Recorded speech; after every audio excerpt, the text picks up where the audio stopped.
کلمہ پڑھتے ہی حضرت عمر نے فرمایا یا رسول اللہ جب آپ سچے، قرآن سچا، اسلام سچا، تو چھپ کے نماز پڑھنے کا کیا مطلب ہے؟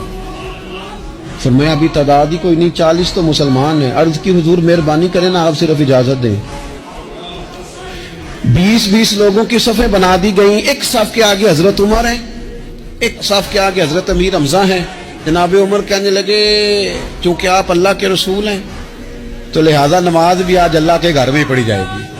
تو حضرت عمر بیت اللہ شریف کے بیچ کھڑے ہو کے نعرہ لگاتے ہیں، فرماتے ہیں میں عمر ہوں، تم مجھے بھی جانتے ہو، میرے باپ کو بھی جانتے ہو، تم میرا قبیلہ بھی جانتے ہو، میں نے پڑھ لیا ہے محبوب کا کلمہ۔